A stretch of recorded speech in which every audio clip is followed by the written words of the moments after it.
Hello everybody, my name is Wynn and welcome back to episode 6 of Wynn's Russia campaign in Civilization 5. I always have to resist the urge to say Europa Universalis 4, but hey, I'll get used to it sometime eventually.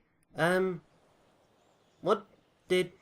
Right, something happened before I recorded this, this episode that you're watching. I recorded this episode before, but... Audacity actually recorded the wrong microphone. It was a microphone that didn't work. So therefore there was no audio. But I'm back now, and this is back to the point after episode 5, which, well, is the previous episode if 6 follows after 5. Anyway, what is our plan for today? Well, we need to continue growing and covering these luxury resources. We also need to finish expanding a whole bunch of stuff. So we have finished a caravan over here, and we're currently building the Great Lighthouse and the Mausoleum of Halicarnassus. So let's just end our turn right here. I told the Russian scouts to go out and explore some... Wait. Something doesn't seem right. If something doesn't seem right, that's because it's a continuation from the episode that I scrapped. I don't know why things don't seem right. But anyway, let's just carry on. Okay, you guys can just stay and defend there, make sure no barbarian encampments spawn over here. And, oh, okay, so... yeah, things are actually normal, because I remember by the end of the episode I recorded, this Russian work was actually clearing out the forest over here. So, we're just waiting for the turns to start, and what our plan is we want to finish building these wonders.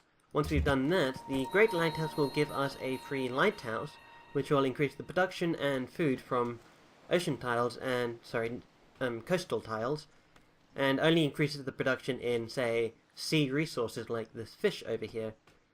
Now, do I want to settle another city eventually on this island? Well, yeah, I basically don't want anyone to settle a city anywhere on this island when I do eventually find other people. And in order to find other people, you kind of need to probably go and get the compass and astronomy, I suppose, but that's 2 eras away. Our current plan for researching is we're researching mathematics, then we're going to be researching currency. Once we've done that, we can start working on improving our units, I think. Let me see, what would be better? No, actually, probably improving our education would probably be better. So once we've done that, what do we need for education? Okay, we need trapping, horseback riding, philosophy, drum, poetry, theology, and civil service before we can start researching education. That is quite a while away. So let's see, that's 12, that's 24, that's 36, 46, 55, 65, 64, that's 97 turns away in order to research education. That's not so great, but we are going to want to, hold on, firstly you change home cities to Moscow. I'm going to do this thing with trade routes that I barely ever do, and it is actually, going to hugely benefit St. Petersburg. No, excuse me. I still plan to, conquest Sidon eventually.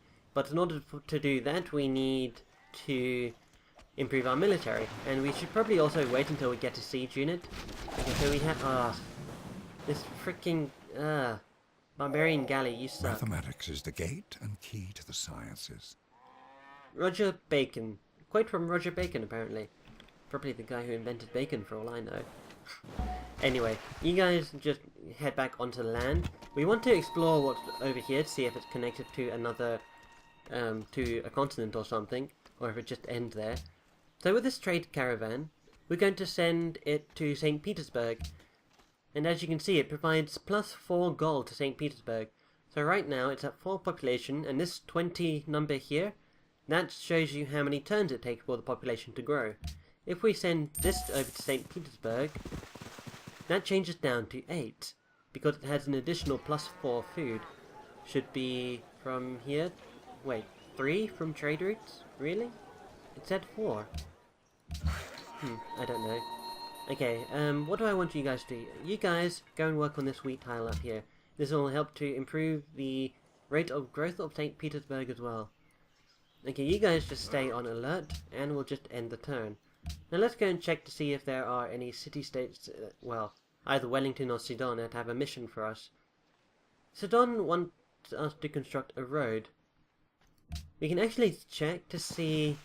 They know of the Prakinha. If you are their ally and have researched plastics... Plastics, really? Plastics is like... Isn't that in the modern era? Radio, plastic... Yeah, it is. It's like, wow. That is so far away. But what is this thing that they'll give us? The... Preticino? No, the Presinha. Okay, let's take a look at this. Presinha. May only be built by Brazil. But that doesn't matter to us because our city-state will provide it to us anyway. What is its benefit? Earned points towards a golden age when it defeats an enemy. To the next carnival, use them to fight in wars in foreign land to push Brazil towards a cultural victory. Really? Okay. Abilities. Oh, look at that smiley face. Golden age from victories. Okay. That's not too beneficial for us, so we're probably going to conquer Sidon anyway. The benefits of conquering Sidon, we'll get access to all of this, all of these tiles, and we'll also get access to Uluru, which is the other natural wonder that we can currently see on our island. If we get a monopoly on, well, a monopoly on these islands, not on these islands, on these, I was about to say national wonders, but that's not right, the natural wonders, then that will be a huge benefit to us as the game progresses. And the sooner we conquer Sidon, the better, because then we can start working on Uluru sooner, and that will improve our faith by quite a lot actually. It'll raise us from +5 to +11.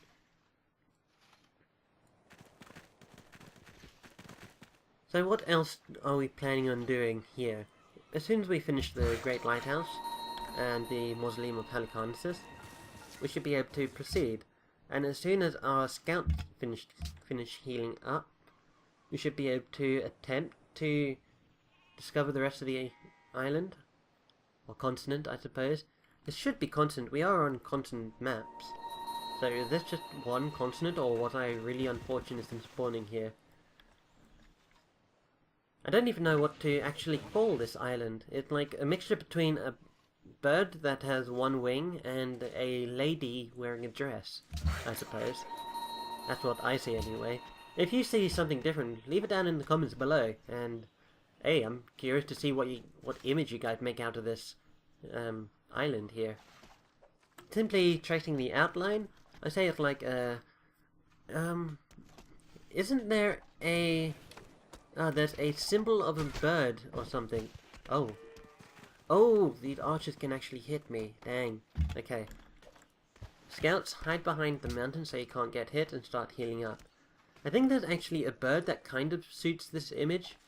I'll see if I can find it on the internet and try and incorporate it into the video. Maybe put it up in the center of the screen for a while this turn finishes processing.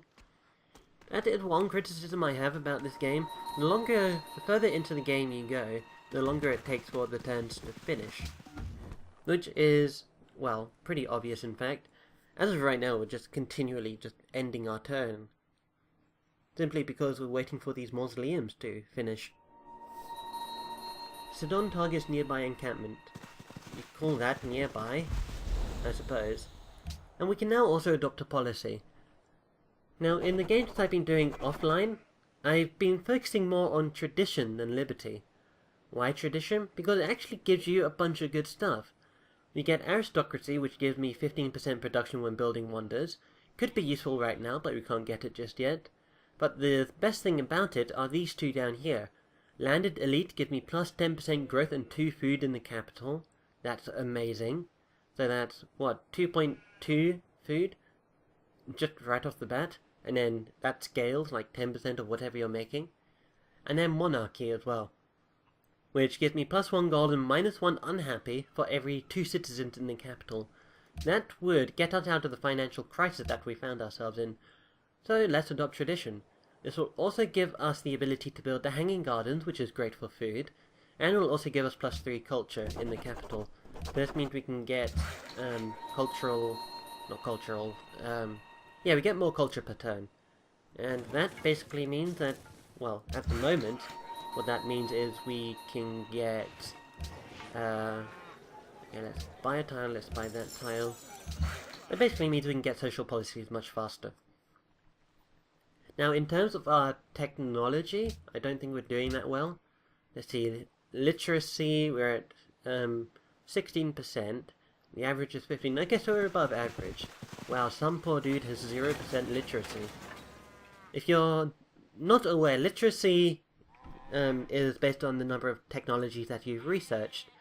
Since this guy over here is 0% tech, I suppose he's, like, not discovered anything other than agriculture. Oh, okay, I've turned off the music in this game because I've heard YouTube has some problems with the music in this game. I don't know, but that's only if you monetize the videos. I'm not planning on monetizing this video. I'm not actually a partner yet, but anyway. But since I've muted the music, it's actually muted this guy's saying this. So I'm going to read this quote. "They that go down to the sea in the ships, that do business in the great waters, these see the works of the Lord and his wonders in the deep." From the Bible. So that just means we got the Great Lighthouse built in St. Petersburg. Gives me +1 movement and +1 sight to all my military naval units, and provides a free provides a free lighthouse. Now, unfortunately, that doesn't really affect the embarked units, so if our scout goes onto the ocean, we can't really do anything about it. So what are we going to do now? Well, we could go for the library. This will help us to gain more tech faster. So let's do that, and let's go into city management and focus on food production. Moves it up to 18 turns. Oh, I don't like the sound of that. Let's untick one of these farms, and then tick that. There we go, 7 turns. I like that much better. If you don't know what I just did, you can change the focus of the cities by clicking like food focus, production focus, gold focus, all that sort of thing. So if we choose food focus, this will allow us to grow quicker, and that would be, well, huge cities is quite beneficial in fact for pretty much everything except for unhappiness. If you're having problems with unhappiness, then that's probably because your city is too large, unless you go out conquesting, in which case you probably have conquested too many cities and annexed them or puppeted them or whatever. So we're just gonna keep ending our turn until the mausoleum is finished. Once we've done that, what should we build, in fact? Honestly, I'm not too certain what we should build. Oh, the Hanging Gardens. That might be a good idea. The whole earth is the tomb of heroic men, and their story is not given only on stone over their clay, but abides everywhere without a visible symbol woven into the stuff of other men's lives. So this thing is quite good for us. Every time we get a great person and we expend the great person, we gain 100 gold. But in addition to that, it also increases the gold output of marble and stonework by the city. So this marble hex here now provides 4 gold, which is freaking amazing. I probably don't need to tell you guys that. 15 turns until a new citizen. If I untick that, that's 20 turns, then I tick that. It gets us out of our economic, like, downfall, but it's still not too great. So another effect of the Mausoleum of Halicarnassus is it gives us +1 culture. It could be better. And it also gives us +1 great merchant points. This is really useful. If your city starts getting buildings that give you great person points, then yeah, you're kind of winning. We could build the Hanging Gardens, or we could build the pyramids. Because Sidon wants the Hanging Gardens, we probably want to build that for ourselves. Our workers are also chopping down forests, so that should help to... Oh, thank God it's Stonehenge.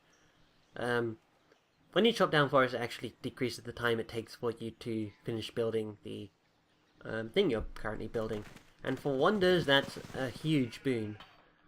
Unit needs orders, that'll be these guys. You guys can just move over to this tile and start chopping that down next turn.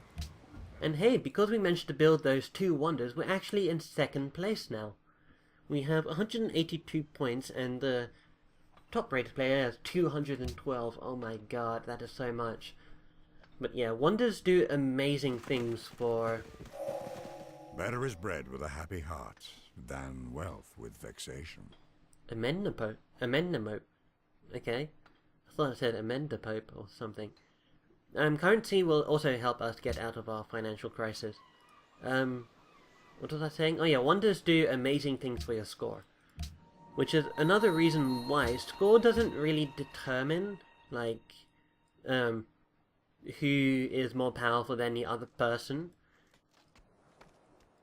If, say, you're in a multiplayer game and, say, the top-rated person is fighting against the lowest-rated person, it'll still be quite taxing on both of them. Unless, of course, the top-rated person is actually, like, so many military techs ahead that they have a huge advantage. But so far that hasn't really happened to me, although to be fair, I've only been playing with the potatoes. And I probably should really explain who the potatoes are. They're a group of people who I am quite friendly with, who I've met online, and we just have a Skype group chat. It's also the basis of the potato logs. I developed the potato logs blog, link down in the description below if you want to check out my philosophical blog posts. I made the potato loggers blog page so that the people in the Skype group chat can post their own. As of right now, I'm the only person who has posted anything. Statue of Zeus being built in faraway land. Wasn't the guy at the top because he's still at 212 points. Yeah. My focus in the blog is just to post blogs that make people think about stuff. So, Pilney has completed his greatest work of the list of the most well-fed people. Ranks players by the average food surplus in their cities. I am so far ahead on my food surplus, this is amazing for us. So we are going to want to build in St. Petersburg. We probably want to build the monument. And there is this function that has been hidden from me for quite a while. After like 170 hours in the game, I have only just noticed this like yesterday. There's a show queue button. If we tick that, we can click add to queue. And what this allows us to do, it just allows us to queue up a whole bunch of things. So for instance, we can queue up market and mint to happen after the monument. Or we could like go back and say we don't want the... hold on, what does the market do in fact? Let's untick that, check the market. The market, plus 25% gold. Okay, plus 1 gold as well. Also gives plus 1 to merchant slots. Does the mint do that as well? No, the mint just gives us each source of gold and silver worked by the producers plus 2 gold. That's good for us, really good for us, because that means that these gold tiles now produce 4. So after we've done the monument, we're going to construct the mint. Then after we've done that, we're probably going to want to build a trireme. After we've built the hanging gardens here, we are probably going to want to build a market to help us with our great merchant. And then after that, great engineer? No, we don't want a great engineer. Hanging gardens we're building. Let's build a mint, sure. Let me quickly check the time on this video. The time on this video is... okay, we're about 19 minutes in. So, we'll just have... oh, what to do with these workers. You guys can go and improve this tile over here with a farm. Now, we're getting kind of close to seeing a great merchant. I expect it to be within the next 4 episodes or so. This great merchant will solve pretty much all of our financial problems. It's going to be just amazing, really. So we're just going to have you guys start working on the farm over there.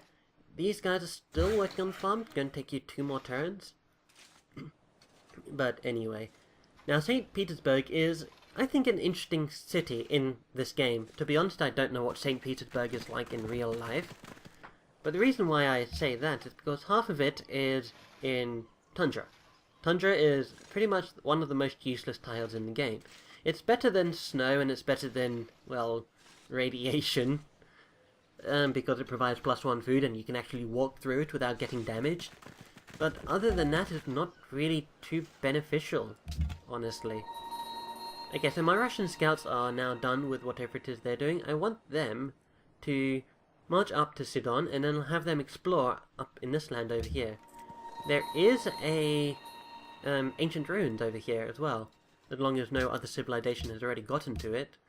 Let's click Trade Overview to trade routes available.